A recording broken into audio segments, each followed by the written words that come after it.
falei que eu ia vir... Eu falei que ia trazer pra vocês mais coisas sobre ansiedade e tal, e hoje eu vim contar a minha história com esse transtorno psicológico, psiquiátrico, psíquico. Então, vamos lá.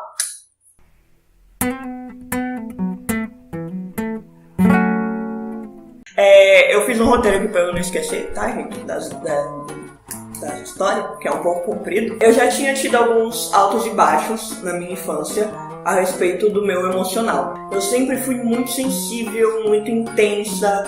Se eu tava triste, eu tava destruída. Se eu tava feliz, eu tava pulando pela casa. Nunca teve um meio termo, sabe? Isso sempre foi assim. E eu acho importante salientar isso porque eu não acredito que a ansiedade surge do nada, assim, do dia pra noite. Pelo menos comigo não foi assim. Eu acho que eu tenho adquirido o potencial de desenvolver a ansiedade ao longo da vida. Indo do ensino fundamental para o ensino médio, eu saí de uma escola que eu vivi praticamente toda a minha vida para ir para uma escola completamente nova e muito maior que a antiga.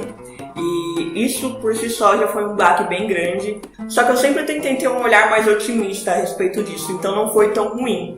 Só que no mesmo ano, foi em 2015 que isso aconteceu, eu fazia 15 anos, eu ganhei uma viagem que também me cagou toda emocionalmente. Então o começo do ano de 2015 já foi meio tenso pra mim.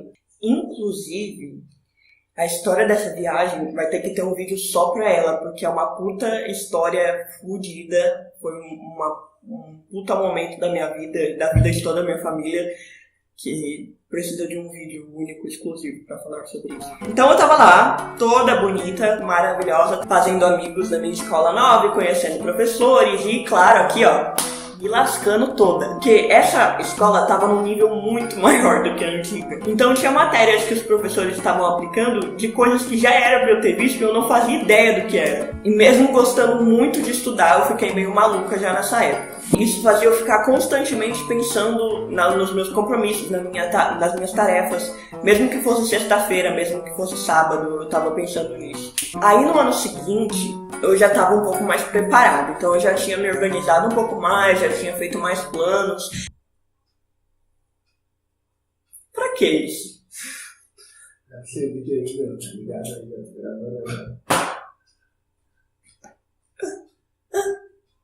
Foi nesse ano também que a equipe começou a pressionar os alunos para fazer vestibular, para fazer faculdade e tudo mais. Então o assunto começou a ficar um pouco mais pesado. Coincidentemente, foi o ano que surgiram os primeiros sintomas físicos da ansiedade. A primeira coisa que saiu do normal foi a minha insônia. É muito louco, porque no começo eu não sentia sono de jeito nenhum, por isso que eu tinha insônia, eu não dormia.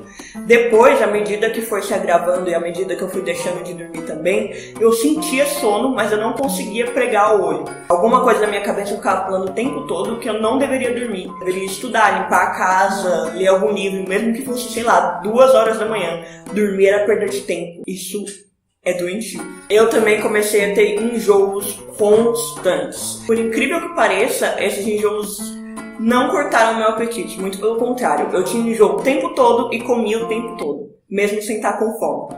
E cara, até eu descobrir que era ansiedade, eu pensei que fosse os mais diferentes tipos de doença. Eu achei que fosse hipertensão, diabetes. Aí é outro sintoma da ansiedade, porque a pessoa ansiosa, ela quer pensar em todas as possibilidades de alguma situação. Só que ela só vai considerar as possibilidades ruins. Conviver comigo naquela época devia ser insuportável, porque pra mim eu sempre ia sair de casa e ser assaltada, alguém ia morrer, alguma desgraça ia acontecer sempre. Só que enfim, eu passei 2016 empurrando isso com a barriga, mas em 2017 o bagulho ficou tenso.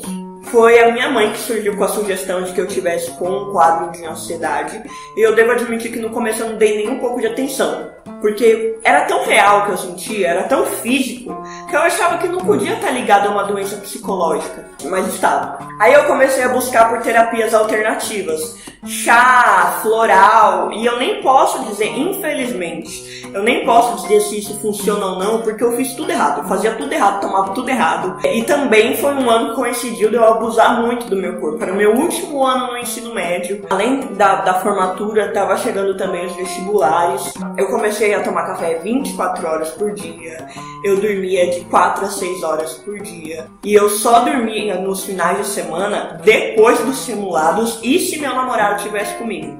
Porque senão eu tava lá estudando de novo. Minha vida era estudar, comer e dormir. Só. E tinha dias que eu não dormia.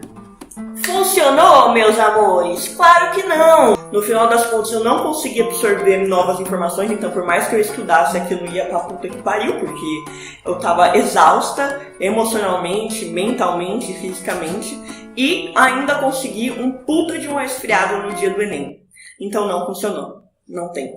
Eu acabei ficando muito deprimida nos primeiros dias de 2018, então eu acabei não fazendo nada por mim. Foi pra mais ou menos fevereiro que eu fui melhorar, e aí eu retomei os meus estudos em casa, e as crises começaram a ficar um pouco mais atenuadas, a vir mais raramente, porque eu não tinha o peso de me formar no ensino médio. Só que a ansiedade ela não vai embora, simplesmente. Mas pro final do ano, perto dos vestibulares, as crises começaram a vir mais frequentemente, com mais violência, até que eu tive um surto sozinha no chuveiro. Eu não vou contar o que aconteceu, porque eu não quero que sirva de gatilho pra ninguém que esteja vendo esse vídeo, e também porque é uma coisa pessoal e chata, né, meu? Eu surtei, ponto final. Então, depois desse surto, eu fiquei muito ruim, por semanas, por dias.